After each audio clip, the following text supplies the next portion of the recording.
Përshëndetje dashur shikues, mirë se vini në Agora News. Do të flasim mbi çështjen e pensioneve dhe politikave të qeverisë kundrejt shtresës së pensionistëve dhe çfarë po ndodh konkretisht me këtë shtresë.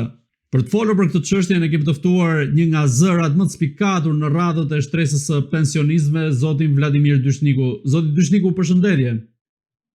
Përshëndetje dhe juve. Zoti Dyshniku, çfarë po ndodh me pensionet dhe shtresën e pensionistëve dhe apo I lehtëson qeveria me politikat e saj jetesën e pensionistëve? Po. Sot në Shqipëri të paktën 537.000 pensionistë që përbëjnë mbi 70% të pensionistëve të Shqipërisë marrin më pak se 200 euro në muaj. Por kjo qeveri, trajtimin e qenë me rrugaç nëpërmjet Bashkisë Tiranës e bën duke shpenzuar 180 euro në muaj. Në kohën e diktaturës komuniste, qenë rrugaç vriteshin gjatë natës.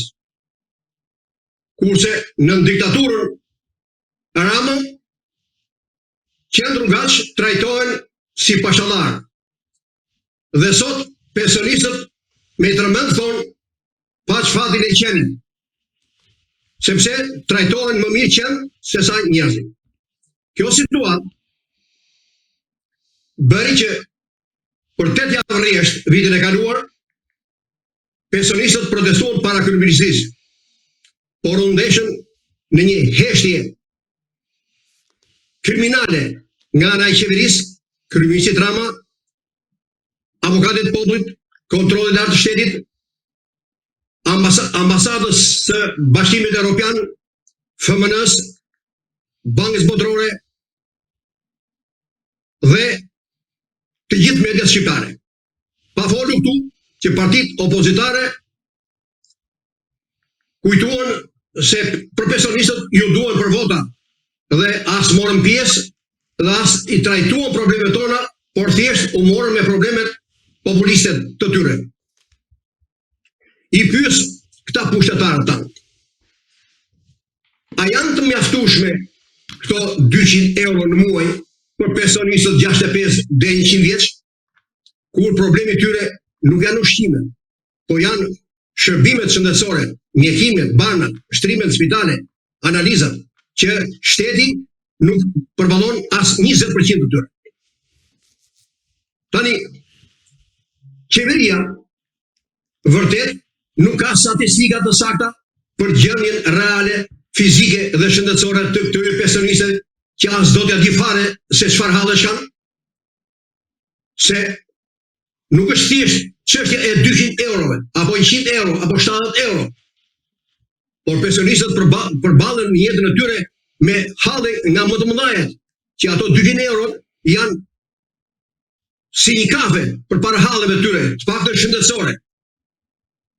Me këtë sasi parash I jep qeveria, këta hedhin poshtë dhe vetë skemën e sigurinë shoqërore, vetë ligjin e sigurinë shoqërore, që ka emrin kontribut për sigurinë shoqërore dhe shëndetësore.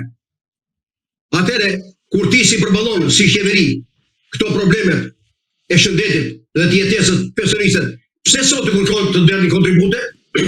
Çfarë garancie pati kontributi që kemi derdhur ne gjatë gjithë jetës për të siguruar një pension dinjitos në prekëri? Asnjë gjë deri tash. Atëre, pensionistët gjithashtu ndodhen edhe para një praktikë totale nga ana e qeverisë lidhur me krijimin e mungesën e kushteve totale të elementeve jetik të domosdoshëm në përlagje. Ku mungojnë, të gjitha mungojnë. Që nga shëtitorët, që nga mjedisat e mbyllura, stolat, tavolinat, pa folur këtu për problemet të tjera të argëtimit të pensionistëve. Tashi, heshtja madhe, sasi e vogël e pensioneve, që nuk përballohen jeta, dhe mungesa e përgjigjeve ndaj ankesave tona, unë kam drejt të pyes këta pushtetarë. Mirë nuk pasi një lek të rrisë pensionet. Po për të dhënë përgjigje ankesave dhe kërkesave të pensionistëve, çfarë ka munguar? Keni dashur lek që nda takoni dhe të ballavaçoni me kërkesat tona, të dëgjoni tonat dhe juve të thoni tuaja. Zë Dyshniku, cilat janë kërkesat tuaja konkrete? Cilat janë kërkesat tuaja konkrete? I kam të rreshtuara, do t'i them dhe kërkesat. Po puna është që edhe forcat politike, edhe media, këto kohët e fundit, që kur filloi u shpall indeksimi, edhe tani që u fut një si punë silure midis për të shuar revoltën e pensionistëve për ata indeksimin kriminal, skandaloz që bëri qeveria për 2.5%. A ju mjafton në të gjitha mediat? 2.5%? Ky 2.5%, ai që merr 100 euro mori 2.500 lekë vjetra. Pra 2 kg presh në muaj. Më mirë mos ta jepte. Se sa tallet për trupin e vet. Se botës këta nuk i thonë që ne i dham këtij pensionistit, ish kooperativistit që me 70.000 lekë, i dham 200 lekë të reja, ose 2 euro, nuk i thonë kështu. Po i thonë, qeveria vuri dispozicion për indeksimin kaq milion euro. Se ku e kupton ai huaj, media e jashtme, qytetarët e jashtëm, politikanët e jashtme, se sa i bie në Shqipëri kjo shumë për person, nuk e din. Se ka lozë edhe me pensionin mesatar. Po qeveria thot që kaq është kapaciteti i buxhetit që mund ta përballojë. Për kë? Për indeksimin. Po. Po qeveria nuk do të thotë. Ajo po të doj që të bindë pensionistët edhe opinioni publik, ajo do të thotë, nga e kanë nxjerrë atë koeficient, çfarë llogarish janë bërë për atë koeficient? Pse ky indeksim nuk është bërë në 1 prill? Sepse i stati të dhënat ekonomike, financiare të vitit kaluar i përfundon në 30 mars. Pra me ligj është në 1 prill duhet bësh indeksimi. Ai ka 2-3 vjet që e bën në 1 tetor, pra në vjet. E para kjo. E dyta, para vjet, FMN-ja e devaskoi qeverinë shqiptare. E akuzoi dhe i tha, vjet i keni indeksuar me 8.6% pensionet, kur statistika tregojnë që duhet të ishin indeksuar 2 herë nga 10-12%, pra 20-24%. Po në dha 8.6%. Heshti qeveria, heshti diktatori Rama. A ishte vjedhje kjo? Edhe vjet ishte vjedhje. Edhe vjet na vogël. Na dha 4.1% indeksimi. Edhe na mbajti nga sasia e përcaktuar për indeksimin në buxhetin e shtetit, na mbajti edhe na e dha në fund vitit gjoja bonus për propagandë. Ajo s'ishte bonus, duhet të ishte në indeksim, jo 4%, po duhet të ishte 10-12% a 15%. Pra ishte 24 milion që nuk na i futin në indeksim, por i futi gjoja si bonus që ja ushtova unë bonusin juve. Ky është një mashtrim që nga ana e qeverisë. Tani i pyes këta edhe njerë përfundimisht për ta lidhur me akuzën time që i bëj direkt kësaj qeverie. Por dhe FMN-s, Bankës Botërore dhe Bashkimit Evropian që e mbështet të qeveri. Pse nuk thoni? Pse nuk keni folur konkretisht? A i përballon jetën një pensionist 65 dhe 100 vjeç me 200 euro në muaj? Me këto çmime skandaloze që rriten për ditë? Pse nuk guxojnë ta thonte? Çfarë i pengon ta thonë? A e përballoni dot jetesën? More, po kur se përballon dot ata qet rrugaç që japi 180, si e përballon ka një njeri? Për qet rrugaç qeveria jep 180 euro. Kurse shumica, gati të gjithë kooperativistët, ish kooperativistët, marrin më pak se 100 euro. Tani, qeni rrugaç trajtohet më mirë se ish kooperativisti. Tani, ka i kontribut pas ka dhënë ta qenë më shumë se i kooperativistët? Se këta thonë, diktat në Shqipëri, Ka ekzistuar diktatura më e egër komuniste në botë. Tani këtë diktaturë e përbollon populli. Ajo diktatura, atë diktaturë nuk e përbollon vetëm ata që ishin burgje. Se fshatari, kooperativisti që punonte, vërtet merrte atë rrogë që merrte, minimale, po prodhimet e tij ishin kolosale. Me prodhimet e fshatit e kooperativave furnizohesh gjithë qyteti, gjithë Shqipëria. Me madhrat më cilësore të kooperativës shkonin në eksport, vilesh valute madhe. Me atë bliesh, importoheshin lëndë para për ekonominë, blieshin materiale pajisje për fabrikat, uzinat, kombinate, hekurudhët e tjerë. Pra kontributi e tyre nuk është ai 2000 lekë që i famshëm që e pta llogarishin tash i pensionet. Këtë i thua diktatura me egër, ti tash i merr për bazë rrogën që jepte ajo diktaturë. Ky është gabim. Jo është gabim, po është bërë qëllimisht. Pse them është bërë qëllimisht? Po, nga ana tjetër qeveria thotë që po kërkon që t'u lehtësoj barën pensionistëve përmes bonusve që do t'jepen edhe në këtë fund vit. Shiko, përveç qenëve që janë të strehuar nga bashkia, që shpenzojnë me ushqime, me mjekime, me shëtitje në për ato ambiente që ka krijuar bashkia, këta qendrugas që vinë për koshët e perët, këta kënaqen kur gjejnë një kock nga të hedhura nga qytetarët, edhe rrinë tërë ditën duke lëpirë kockën. Kështu është indeksimi edhe bonusi. Ku t'ja thotë? Kur bie një tërmet, shkatërrohet pallati, ai prishet, ai fillohet nga themelet, që ndërtohet pallati i ri. Jo u prishën 5 kate, hajde rregullojmë 5 kate, ato katët poshtë, le të jenë të krijo të rrëzuara, edhe do i shtojmë lart. Çfarë logjike është kjo? Kjo është një logjikë kriminale, logjikë antipopullore, antinjerëzore, nuk ka asnjë lloj baze. Po prandaj nuk duan të debatojmë me neve, të përballem me ne. Po dhe mbas edhe mua më tërheq shumë vëmendjen dhe akuzoj të gjithë median shqiptare, sidomos median kombëtare, edhe ca portale që para zgjedhjeve na ftonin 2-3 herë në javë i jepin intervista, mbas 11 majit, mbas i uratuan që Rama e mori pushtetin për herë të katërt, tani këta janë kanë punë me Ramën për të marrë tendra dhe koncesione, dhe neve për pensione tash flasin gazetarët, ekspertët, politikanët që su dhëmë zgje, që marrin me miliona lekë muaj. Po mirë, ju pensionistët, çfarë po bëni? Çfarë të bëjmë? Po na ka mbyllur gojën. Ja, ju jeni i pari që unë flas. Ju jeni i pari. Se ju s'keni marrë një tender për të bërë një rrugë, në autostradë, në port. S'keni marrë një. Ata kanë marrë, kanë interesat mëdhaja. Se vërtet thuhet që pushteti 4 media. Sa është pushteti 4? Është njësh me pushtetin, me politikën. Se media e ka shitur shpirti i shejtanit.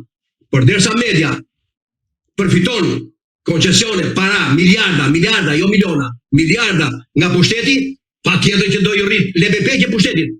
S'ka asnjë lidhje. Prandaj na ka mbyllur gojën. Zoti Dyshniku, të dalë janë më ftonte A2 CNN mua. Zoti Dyshniku, tani do të flasim. Ti lë më janë mediat, se mediat kanë kusuret e tyre, është e vërtet. Po të merremi me pjesën e pensionistëve. Edhe kjo kusur është se media na ka mbyllur gojën të flasim. Media na ka mbyllur gojën të flasim. Ku do flasim? Ja jeni duke folur këtu tani. Cilat janë kërkesat tuaja konkrete në raport me pensionet kundrejt qeverisë, në mënyrë që ajo të mos lajt duart vetëm duke ju dhënë disa bonuse, qoftë në fund vit, qoftë në pranverë, dhe duke thënë që e kemi rregulluar dhe sistemuar çështjen e pensionistëve. Shiko, do ta them këtë unë. Unë mendoj se para kësaj, duhet shpjeguar që kjo situatë nuk është e rastësishme. Nuk ka të bëjë me pamundësinë e qeverisë për të trajtuar pensionet. S'është hiç e vërtet. Kur them se është hiç e vërtet, është djallëzore, është kriminale. Kjo fillon që në 90-ën. Kjo politikë fillon që në 90-ën. Skema e sigurimeve shoqërore mbas 90-s, mbas ndryshimit të sistemeve nga diktaturë komuniste në kapitalizëm, u mor përvoja e vendeve të lindjes për hartimin e skemës së Shqipërisë. Por realiteti në ish lindje komuniste me realitetin e Shqipërisë as ka lidhje fare. Atje ekzistonte prona private me shumicë edhe prona shtetërore. Atje su prek asnjë fije floku nga gjitha pasuri kombëtare.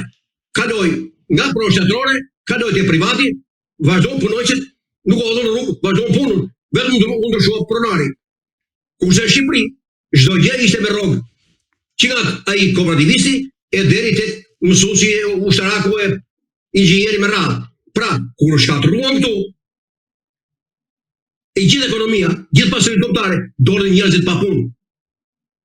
Bashkimi Evropian, si menaxher i ndrrimit të sistemeve këtu heshti. Unë e quaj djallëzore. Pse e quaj djallëzore? Sepse kjo situatë solli atë që njerëzit u shpabullua Shqipëria, ikën njerëzit, se kene pa punë. Tani, këtyre njerëzve që kene pa punë, qoftë nga kooperativistët, qoftë dhe nga industria që punonin, këta thotë ti skema nuk e vite pune, thotë, për efekt pensioni. Kush e ka fajnë s'ka vite pune këtu? Ti i shkatrove, ti ke qenë krye, ti u dhoqe të revolucioni fashist, që i vure emrin revolucion antikomunist, kundër diktaturës komuniste. Po pse mo, ajo, arat, pemët, ullin, fabrikat komuniste ishin?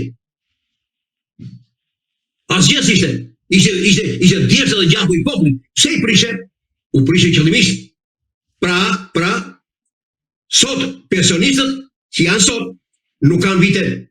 Ata që ishin fillim, që filluan pensionin mbas 90-s, e kishin sa vite përpara 90-s. Kurse këta që sa më shumë do dalin më mbrapa, këta do dalin me pensionin të pjesëve. Këta do jenë të mirë sa sapo të vejme. Sepse këta si quhen vite dhe punës. Pse bëhet kjo? Pse bëhet një gjë e tillë? Kjo ndodh pra. Kjo ndodh sepse këto mungesën e punës, e viteve të punës që kanë pensionistët, nga prishja e gjithë pasurive kombëtare, duhet ta përballojnë ata që ishin në krye të qeverisë. Ata që drejtuan, ata janë fajtorë, ata duhet përgjigjen. Jo të thonë pensionistët që aq vite punë ke ti. Ja tani bën një rregullim për ish kooperativistët deri në 93, 94. Por dhe atyre vetëm 3 vjet do njihet. Jo e gjithë periudha. Atëherë, pse duhet ta përballoj qytetari shqiptar, ish kooperativisti, punëtori, inxhinieri, mësuesi, pse duhet ta përballoj krimet që bën këta vet politikanët? Ose tjetra. Nuk ka kontributor, thotë. Kush i përzori? Shqiptarët, 2 milion shqiptarë? Po kush i ruan ta? Unë pensionistët do ruaj njerëzit që do punësojnë, e ka qeveria. Po ti kur shkatrove ekonominë, atëre, pse s'mendova ti se do punësojnë ta? Ikën ata. Po kur mi fare që na kërkon ne që s'kam lek. Po si mos se do shkesh lekë?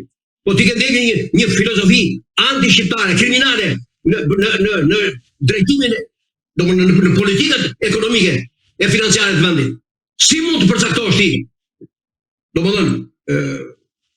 Turizmin si prioriteti kryesor të zhvillimit të vendit. Duke lënë më njanë industrinë, minierat, naftën. Po të mbetemi te pjesa e pensionistëve dhe kërkesat konkrete që ata kanë kundrejt qeverisë shqiptare, kundrejt Edi Ramës, sepse ai është edhe personi kyç që bën politikat në këtë drejtim. Ju, nëse do ishit përballë Edi Ramës, në zyrën e Edi Ramës, çfarë kërkesash do i adresonit atij sa i përket çështjes së pensionistëve? Unë përpara do i thoja këtë. Zotë kryeministër, të pyes, a mjafton 200 euro për një pensionist 80-90 vjeçar të jetojë me këto shpinë që janë sot? Më përgjigj. E para. E dyta, pse nuk garanton ligji i sigurimit shoqërore, pse nuk garanton pension dinjitoz kur dal pension? Kur unë kam dhënë kontribut për jetën, pse nuk mbrohet me ligj? Nëse s'mbrohet me ligj, pse duhet dhënë kontribut e unë? Më përgjigj. Pse nuk më garanton? E dyta kjo. E treta, nuk kam lek, thua ti. Pse ke lejuar 50% të bizneseve informale, edhe njerëzit nuk deklarohen, edhe kanë humbje kolosale? Çfarë kërkon ti të paguaj ai kur ai biznes informal? Si do paguaj kontribute sigurime shoqërore dhe shëndetësore? Nuk ka si paguon. Po ku ja kërkon këtë ti? Ti administrator e ke plot. E ke 200.000 veta. Ne një bashki jemi këtu, 2 milion veta, një bashki e Evropës. Pse duhen gjithë të punojnë? Ku është efektiviteti i këtyre qindra mijëra njerëzve? Militant partije që i duhen qeverisë vetëm për fushatën zgjedhore. E tjetër kjo. Ti tash thua, a po punojësit vetëm nuk ankojnë. Po si ta kohët punojësit mu, ti i ke mbyllur të zyra. Pse i ke mbyllur zyra, zoti kryeminist? Ti thua ankonit e Shqipëria që duam. Po pse do të ankonim të Shqipëria që duam? Po mire, po tjetë kjo metodë. Po pse spitalet nuk i mbledh në Tiranë? Po gjykata pse si mbledh në Tiranë?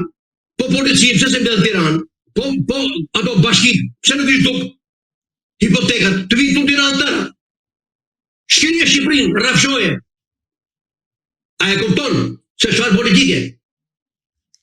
Ky tani deri në Evropë e thot inteligjenca artificiale. Nuk e di se kush e orienton këtë njeri. Ajo hyn në punë inteligjenca artificiale ju pensionistëve?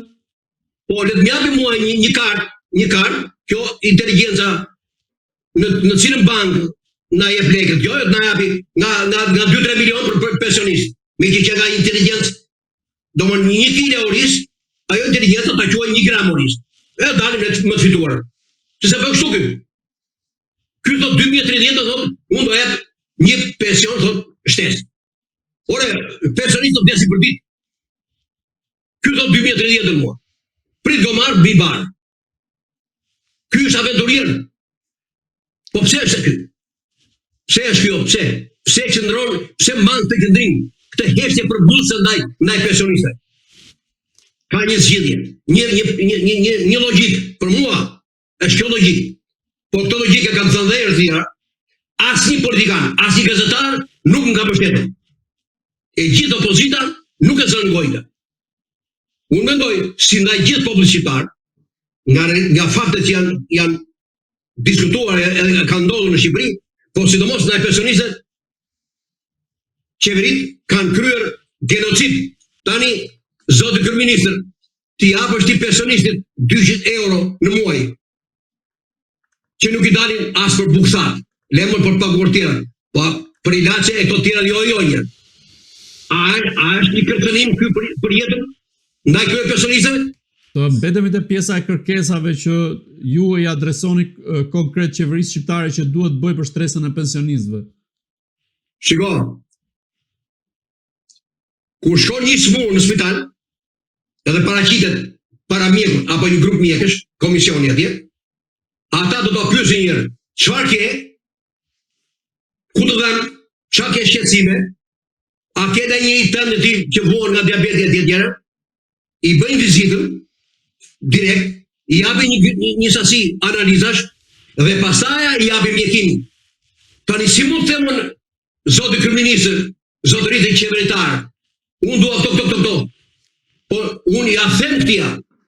Po ky nuk ka ndërmend t'i bëj këto. Unë do t'i them për opinion publik, për të demaskuar politikën e tyre. Zoti Dyshniku, ju po thoni që qeveria as ju ka pyetur fare se çfarë probleme dhe shqetësime shkeni konkretisht sa i përket çështjeve dhe problemeve me cilat ju hasni, po thjesht bën ato politikat e përditshme ose një herë në vit sa i përket pjesës së pensionistëve dhe asnjë do t'ja di për ju. Shikoj, e keqja e politikës ose e politikave të këtyre regjimeve kriminale antipopullore që nga 90 deri më sot ka qenë tek llogaritja fillestare e pensionit, te skema fillestare që s'ka humanizëm fare. s'ka humanizëm, po është bërë me teknicien, sepse nuk është bazuar, llogaritja e pensionet, nuk është bazuar te realiteti shqiptar. Po është marrë një formule gatshme, sepse ta qeveritarët rrogat i kanë miliona. Si bëhet vonë? Se thonë dhe kështu këta, për kooperativistët, ish kooperativistët. Thonë këta, po kooperativistët e kanë pensionin të vogël, jo vetëm se kanë marrë, atë pak të vogël kanë marrë, por ne u kemi dhënë tokë, u kemi dhënë baktit, u kemi dhënë kullota, pyje, etj. Po s'është e vërtetë. Nuk ka dhënë gjeta kooperativistët. Ato toka që kanë marrë kooperativistët, apo ato bakti, ato pyje etj që kanë marrë, janë të tyre. Nuk janë si ferma. Se kooperativat janë krijuar nga bashkimi vullnetar i fshatarëve, i toka, i pronave të tyre, toka, bakti etj që kishin. Edhe formuan kooperativën. Pra kur u prish kooperativën, ta morën tokat e tyre. Nuk janë si ata punëtorët e fermave, që u bonifikua për shembull trëbufi, edhe ata u pronësuar. U dhanë sa u dhanë, megjithëse ata merrin rrobat 3-4 herë më shumë se kooperativistët. Pra s'është logjik kjo. Edhe është shumë e çuditshme, është shumë poshtruese që të gjithë qeveritarët nga 90 deri më sot, ore si s'ka thënë një llaf more për mirë për të popull, për ta kooperativist. Po thonë, skemi si s'doli njëri më do të po kemi. Po kemi, ta bëjmë kështu. Veti rrisi rrogat, këta se rrisin. Tani, për të treguar bazën, pse baza është filluar gabimisht, se ato bonus e të gjera, ato e talje. Pse është, do marrë vetëm kooperativistët. Po afërsisht që këta janë dhe minatorët edhe gjithë punojnësit e tjerë. Do marrë kooperativistët që janë një sasia më e madhe, në ato ishin 60-70% e të punësuarve ishin në kooperativa bujqësore. Tani, kontributi, thonë, kooperativistët nuk ka dhe kontribut. Tani këta marrë 2.000 lekë që ka bërë punaj. Po kooperativisti 2.000 lekë me të rrogën. Pavarësisht se kooperativa ishte pronë e grupit, qeveria kishte plan shteti. Një pjesë të mirë të prodhimit ja merrte kooperativës dhe ja furnizonte qytetet. Por fshatarit nuk i shtohej rroga, nuk ja paguonte shteti, po ja merrte i jepte pa lekë. Pra, prodhonte fshatari, ishte tokatia, nuk ishte tokë ferme. Ndryshe ferma, ndryshe fshatari në kooperativë. Pra nuk paguhesh. Tjetër, mallrat që shkonin në Evropë me Albania, vilesh valute madhe, prapë dhe nga këto mallra, nga këto prodhime, prapë fshatari s'merrte gjë. Pra ai 2.000 lekë quhet sikur që argat sklav. Tani ky sistem, qerdi, demokracia, duhet ta vlerësoj, jo të bëj propagandë, pas ka qenë diktaturë e komuniste. Po ai 2.000 lekë edhe mos pagimi i atyre prodhimeve që kishte fshatari, nuk është pjesë e diktaturës? Sa të rishtë tjetër organizimi. Po, zoti Dyshniku, si e konsideron në fakt? Më falë dhe një, për ta mbarojmë të kooperativistëve. Se ka shumë rëndësi kjo për të treguar që skema e pensioneve ka dështuar me turp. Është një skemë kriminale antipopullore dhe duhet filluar me themel. Duhet rrëzuar me themel. Edhe jo, kështu e ka bota. Bota ka shumë gjëra. Po këta s'ka puna gjithë mirë nga bota. Se ka thonë, kudo ka krime e korrupsione, kudo ka kështu e ka ashtu. Po në gjithë mirë s'ka prurë. Tani ky fshatari, vërtet prodhonte grurin, po vetë hante bukvicri. Atë nuk është diskriminim ky. Flasë për kohën e sotme, atëherë ishte tjetër organizim. Tani urdo. Ose tjetër, me gjithë punonjësit e asaj kohe, shumicën e shumë punë që në atë kohë bëshin vullnetarisht. Ndërtimi e kurullash, në hidrocentralesh, brezare, korrje, shirje në prodhime të tokat më dhaja, për shumë në tërbufe e tjerë. Bëshin falas, të papagura. Ky sistem të ashit duhet i dëshpërblej.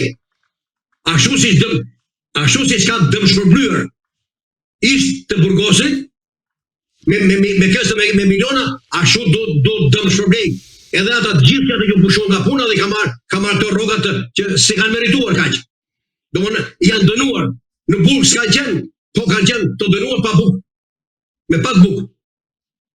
Prandaj kjo skem, në qoftë se nuk rregullohet tabani, themeli logjik human i kësaj skeme pensionet me bonuse e me indeksime, kjo është një tallje madhe. Është vazhdim i krimit që këta po bëjnë ndaj popullit shqiptar. Dhe edhe kjo ka të bëjë shumë edhe me brezin e ri. Ku shikon brezin e ri që prindrit, gjyshit trajtohen kaq mizerabël nga kjo qeveri, pse do të rri këtu Shqipëria? Pse do të derdhin kontribut? Pse do të derdhin kontribut?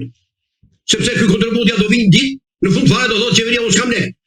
Sepse sasia e kontributorëve në Shqipëri, me këtë politikë që ndjeki ta, do vinë gjithmonë duke ulur. Prandaj, kjo ankesë që bëj sot, s'kemi kontributor, ka vdekur. Tjetër gjë, që s'është e drejtë. Në botë nuk ndodh si në Shqipëri. Si që ishte ajo që thash në skema e fillestare, por edhe tjetër. Pasuritë kombëtare në Shqipëri kanë qenë dhe janë pronë e gjithë popullit. Ndryshe është jashtë shtetit. Në Francë, Angli, në Amerikë, vini erën, ai miliarderi ka bërë zbulimin, ka gjetur mineral, X mineral në fillamend, edhe ka punuar, ka hapur minierën dhe shfrytëzon. Është pronë e tij, si takon punëtorëve, vetëm rroga.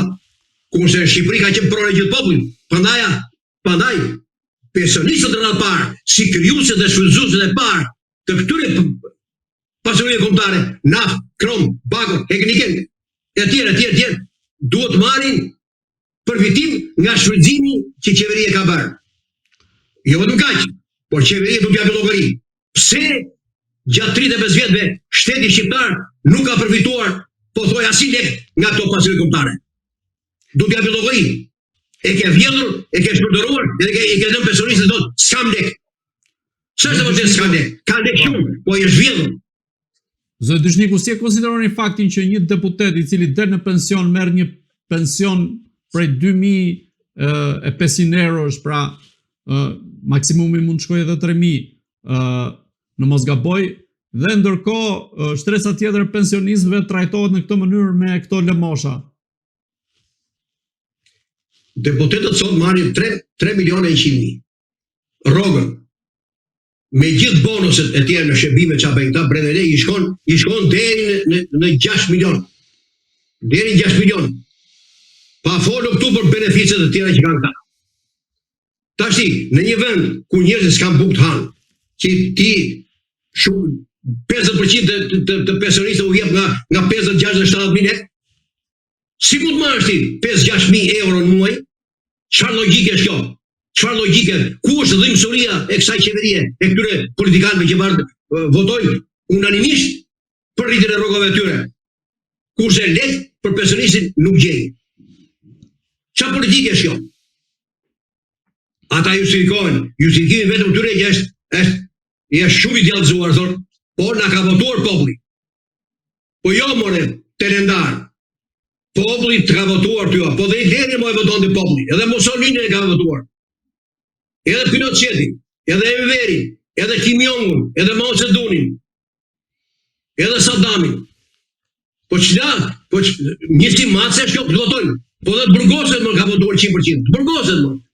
Ka i këtë unë të burgoset të votojnë 100% për qeverin? Pra, së është kjo logik më, së është kjo logik. Pse më në Amerikë nuk votojnë 80%, 90% për qeverin?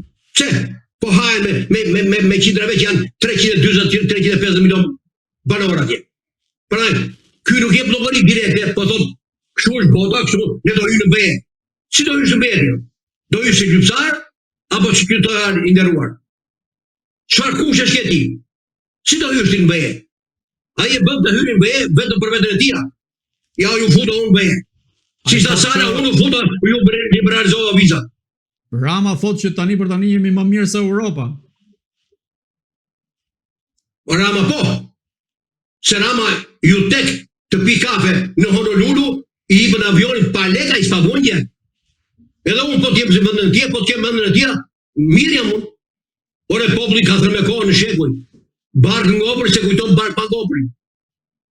Këtu është e gjithë e keqja. Këtu është e keqja.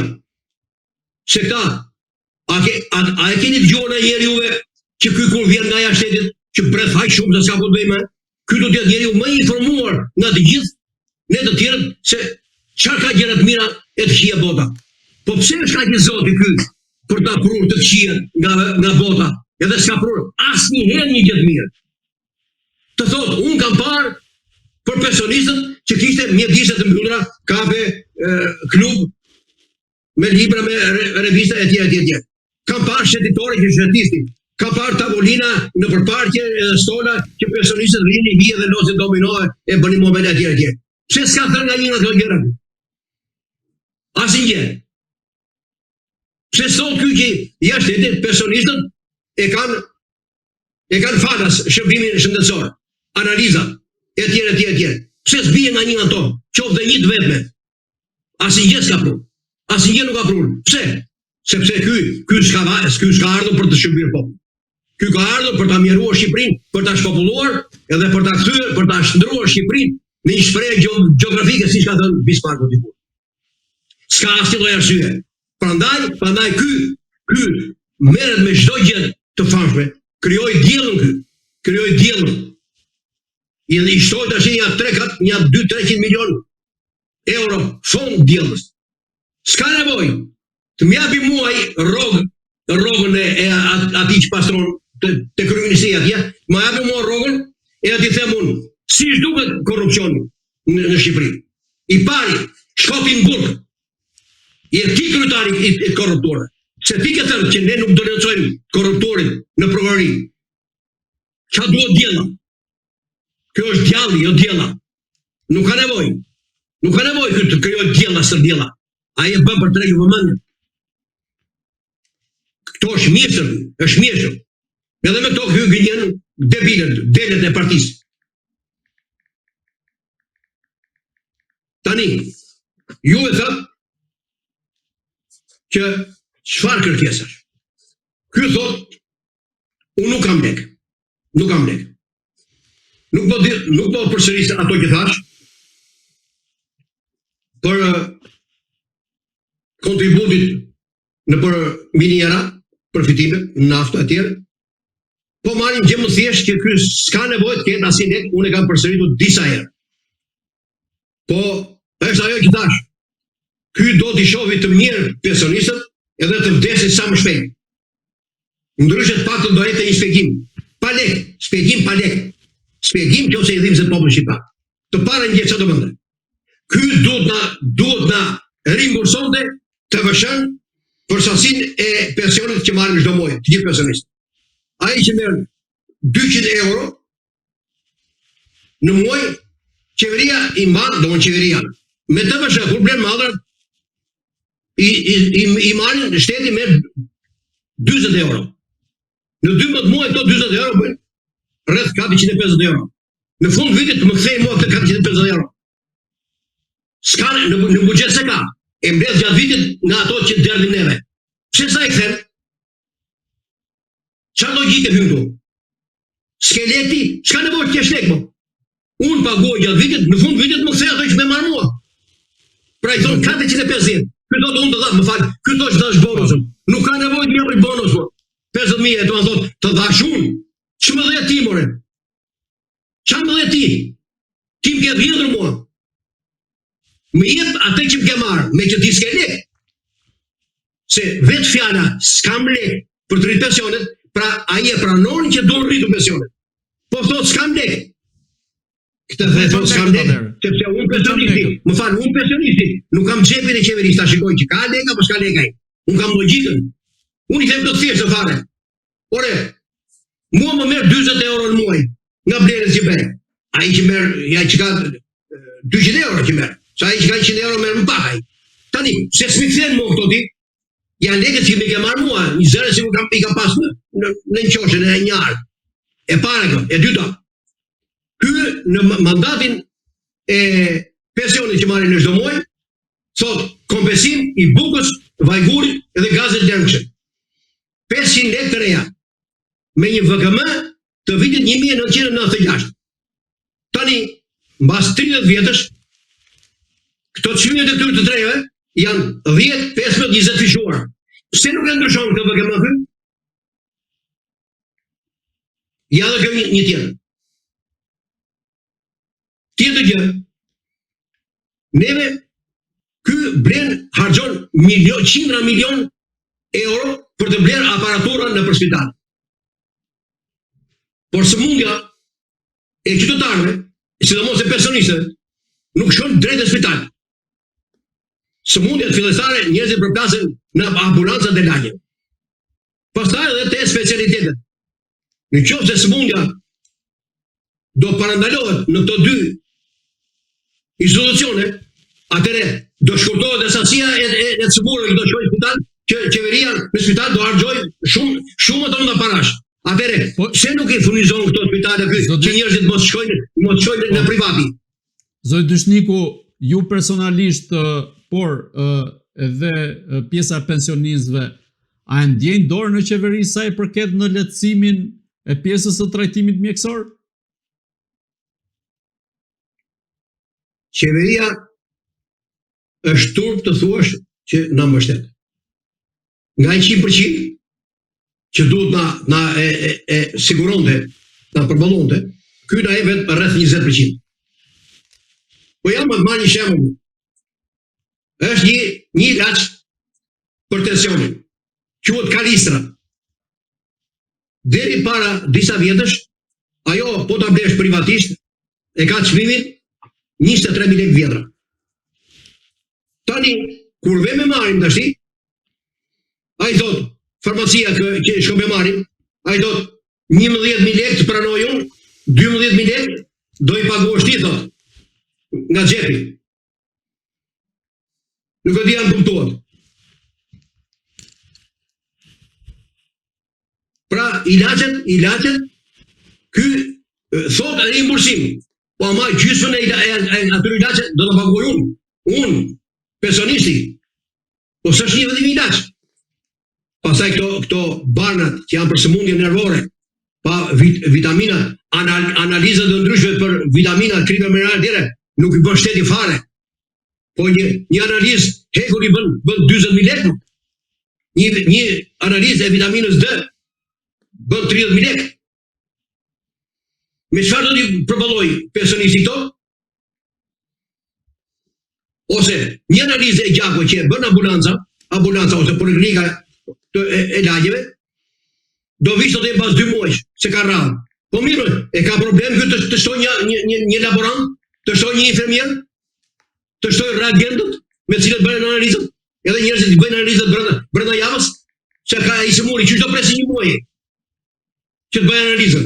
Pastaj filloi mjekimin, atëre nuk rëndohet shëndeti i pensionistat.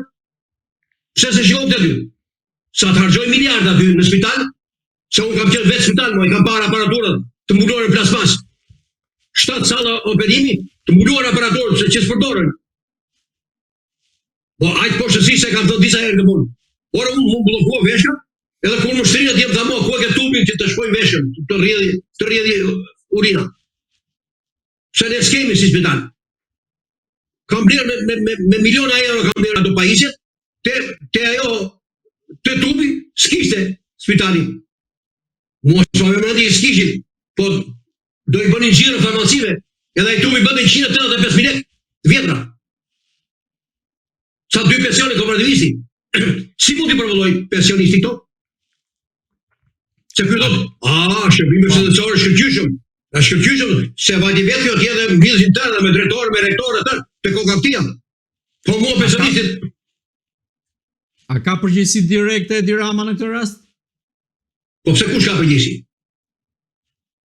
Përgjegjësia e parë e këtij është se ky ka mbyllur gojën popullit qëllimisht, me djallëzi. Populli nuk kanë kohë. Nuk kanë kohë, s'ka ku ankohet. Prandaj, o jep lek, o shkon e vret infermierin edhe mjekun. Prandaj shtohen krimet. Se s'është vetëm mjekësia më që nuk kanë kohë njeriu. Po ju si e zgjidhut këtë rast? Ju si e zgjidhut këtë rast? Ju si e zgjidhut këtë rast? Privatisht.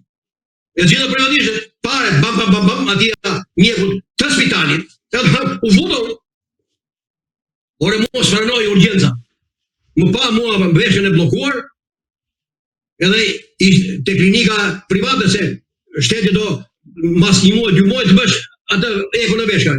Vajta privatisht, të unë isha 40 temperaturë, më blokua veshka, marova. Edhe shkova atje, me statën, me qires e shtatën. Sa pa në emrin ati mjekut kishte, mjeku i tyre i klinikës private. O, tha, ka thënë me të tyre.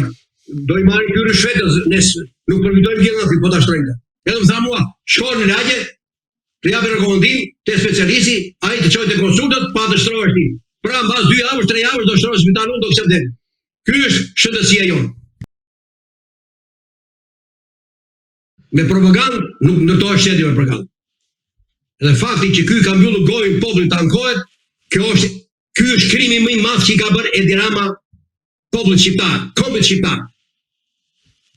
Ke një problem në lagje, s'ke ku ankohesh, s'ke ku të drejtohesh. Nuk ke ku të drejtohesh. Ne votojmë për pushtetin vendor. Çfarë zgjidh pushteti vendor? Në derën e Bashkisë Tiranës nuk hap njëri derën. Edhe bashki, ndalohet hyrja për qytetarët dhe qendrën. Këtë kuptim ka mbyllja dyrave. Ky është krimi më i madh. Po, zoti Dyshniku, a mendoni se ka i strategji të Edi Ramës për t'i zvarritur zgjidhjen e çështjes pensionistëve apo duke i mbajtur me lëmosha të tilla në mënyrë që të zvogloj numrin e tyre që derisa të ndrojnë jetë pjesa më e madhe? Strategjinë unë e thash. Strategjia ka filluar në 90-ën. Në bashkëpunim me Bashkimin Evropian. U shkatruan ekonomia, ikën njerëzit jashtë shtetit, këtu prodhimi mbaroi, njerëzit pa punë, filluan vjedhjet, krimet. Kurse pensionistët të tjerët mase gjetën mundësinë për të punuar, për moshën që kanë, për aftësitë që kanë. Kurse pensionistët janë viktima e parë e këtij regjimi kriminal. Për t'ikën nga këtë dyja. Se e zëmë se ky s'ka lek, e thash dhe çfarë. Morë lutë shumë. Pse nuk ballafaqohesh me ankesat tona? Të na sqarosh, pse s'flet? Kjo është një përbuzje më. Kjo është një domethënie. Ai me këtë trajtim që i bën pensionistat, ai thotë, më hiqen qafet më të vdesin, kemi rahat. Rinia do ikë jashtë shtetit, këtu pastaj do bëj ai si doj. Se këta thonë, osa mi me ke shqiptar. Qa shqiptar ti? Po edhe slav ti e shqiptarje, nuk të ndryshon që edhe në Afrikën e Jugut shkosh ti shqiptarje. Po qa do shqiptari jepa?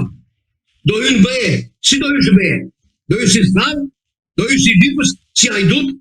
Apo si qytetar me kullare? Idej. Këtë se thot ky bën propagandë. Europa e mbështet. Mbase kshu është plani. Nuk e di. Për mua që kam parë kapitalizmin në Shtetet e Bashkuara të Amerikës në Michigan, ky është rend sklav pronar apo feudal më mirë. Këtu s'ka asnjë lloj një gjë e s'ka këtu. Zoti Dyshniku, a do ketë protesta të pensionistëve, duke qenë se ju keni paralajmëruar se që nga vjeshta e në vijim mund të ketë protesta ndaj qeverisë për të kërkuar të drejtat e tyre, në këtë rast pensionistët? Shiko, unë e kam thënë që duhet protestuar. Por unë jam zhgënjur totalisht. Duke filluar nga 11 maj, nga votimi, dhe më mbrapa. Unë këto probleme që kam ngritur sot, i kam ngritur edhe në protesta, edhe në 10 intervista që kam dhënë në televizione, podcaste e tjera, portale të ndryshme. Partit opozitare, pa asnjë preshtim, asnjë nga mbështetur. Në Shqipëri mungon elita intelektuale. Su bëhet von fare se pensionistët vuajnë mënjerim. Rrinë për klube, marrin rroga të mira, edhe fëmijët kanë për puna me deputetë e tjera, edhe s'do të di fare për pensionistët. Se mund të jetë prindët e tyre të tillë pensionistë. Po thotë, rriti çdo ty do të protestosh. Të mbaj unë ty me lekë. Po ky lloj babai apo nëne i këtij deputeti e ministri, ai e trajton vetë si qen, që i hedh çuni një kock, edhe ky e shgojnë, e mbyll gojën. Ai do të luftoj për dinjitetin e tij, për djersën e ballit që ka punuar të jetën. Do të marrë pension dinjitoz. Ka marrë fund kjo punë. Janë shitur, janë blerë. Prandaj, partitë politike, këtë që të gjykohet, të bëhet gjyqi i historisë pensioneve, që janë 90-ta, si fillojnë, edhe si janë rrënjët e qia, kush janë shkajtët e këtij pensioni, jo bonusit. Këta thonë, minimumi etik, si indeksimi dhe bonusi. Nuk është jo. Është themeli. Themeli si u fillua, si u llogarit pensioni fillestar me atë 2.000 lekë e vjetër për kooperativistin apo për minatorin. Se thot, ky është kontributi. Dallon kontributi i popullit shqiptar nga kontributi i popullit të tjerë gjithë botës. Pa asnjë dallim. Ne jemi ndryshe. Prandaj duhet të bërë ndryshe. Nuk është bërë atëre duhet bëhet tash. Po kur bëhet? Elita intelektuale, jo klasa politike, nuk e meriton, nuk e bën dot. Nuk ka guxim të ngrihet kundër këtij realiteti. Elita duhet zgjohet. Akademia e Shkencave duhet ta marrë dorë. Nëse nuk janë të shitur. Të bëjnë konferencë kombëtare të trajtojnë pensionet. Ja unë i ngrita, i thash këto gjëra. Pse jeshtin të gjithë? Le të kundërshtojnë. Le të kundërshtojnë. Ç'është kështu thon? Hajde të bëjmë debat. Po ti si ekonomist, si financier, kam logjik.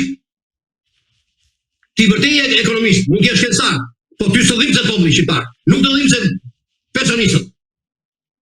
Ti je kriminal i popullit tënd. Se sot asnjëherë nga për 35 vjet nuk ka thënë asnjë politikan apo pushtetar. Ore, ti bëjmë këtë të mirë popullit. Po e mira nuk është kjo. Indeksimi 2.5% turpi madh. Turpi madh. Trajton t'i qenë më mirë se sa kooperativistin? Qa logjika kjo? Si mund të justifikohet kjo klasë politike? Me këtë trajtim që i bën personistëve. Po këte e tuti do vinë gjithmonë me pensionet pjeshme, do keqësohet gjendja. Qa presin ka? Qa presin? Të zhduket të shpobullohet Shqipëria tiki? Këta shikoj, mbushur Tirana dhe me vetura. Qa është kjo Tirana me vetura?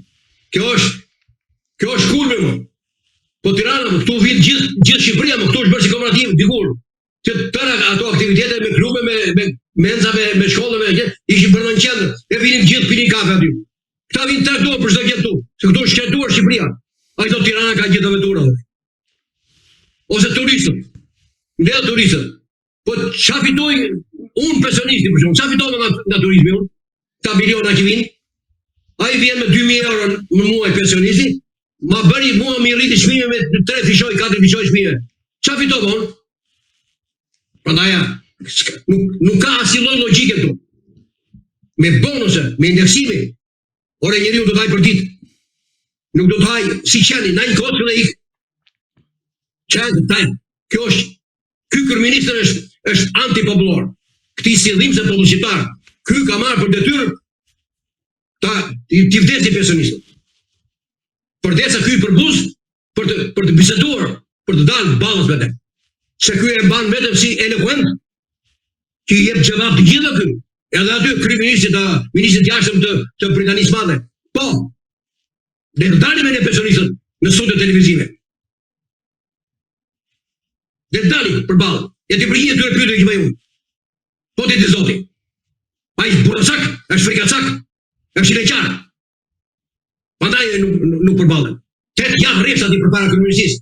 Pa pikre turpin, pa pikre dhe mësërish. Personisht 80-90 vjeç, me paterica, me karroca. Edhe nuk doli njerë. Ky është harbut. Qa kryeministër është? Më ka votuar populli më thon. Po pse ka pensionistët nuk ka popull? Më ka votuar më thon. Ka votuar më dhe sklavi voton sklava pronari. Edhe i Burgosi ka votuar për deputetin e PS-s. Pa i s'është i lumtur, s'është i kënaqur. Ku të tregon të? Ka votuar për mua. Po pse për Kim Jong-un nuk votojnë 100%? Qa është logjik? Edhe pranon, do hynë bëje. E kam thënë rrallë kaluar, se sot bëje. Qa kushe ka plëcuar për bëje? Qa kushe ka plëcuar? Dhe të thonë, një më të thonë, një vetëm. Asgjë s'ka plëcuar. Asnjë nuk ka plëcuar. Përderisa në Shqipëri nuk ekziston asnjë element i demokracisë dhe shtetit ligjor. Se shkeljen me këmbë liritë dhe drejtat e njeriut. Se shumica e shqiptarëve shtypen dhe shfrytëzohen egërsisht nga ky regjim kriminal, atëre këtu komandon krimi dhe korrupsioni. Atëre, ju lutem shumë zotërinj të bajes, kush janë kushtet jashtë këtyre që pas ka plotësuar ai? Kush janë plotësuar kushtet themelore? Këta mund thonë që jo, ke gabim ti. Jam gati t'ja argumentoj të gjitha ato që thash me hollësi. Një edhe për një. por ata dim, kanë marrë vendimin që Shqipëria të shkatërrohet, pensionistët me 2.000 euro tikin në sharë, pandaj da bonuset 2.5% do t'japen tash. Po atë bonuset ju kuptohet ju, ditën e fundit për një ditë para e tha atë bonuset, kisha hallë se mos e reportohesh njerëz. Tani pse e zuringoi atë bonusin e vitit ri, sepse janë zgjedhjet e Tiranës, edhe zgjedhjet në 6 rrethe. I doli para. Ky është rafinato më. Ky është rafinato më. Unë nuk e di. Për mua ky është fatkeqësia më e madhe e kombit shqiptar. Njeriu më i rrezikshëm për fazat e të ardhmes të fëmijëve tanë. Nuk ka pasur pushtetar, politikan për mira vetë në Shqipëri më i rrezikshëm se ky.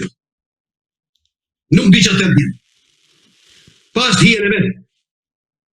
Zoti Dyshniku, unë ju falenderoj për gjithë analizën, mendimet tuaja këtu në Agora News. Faleminderit dhe juve.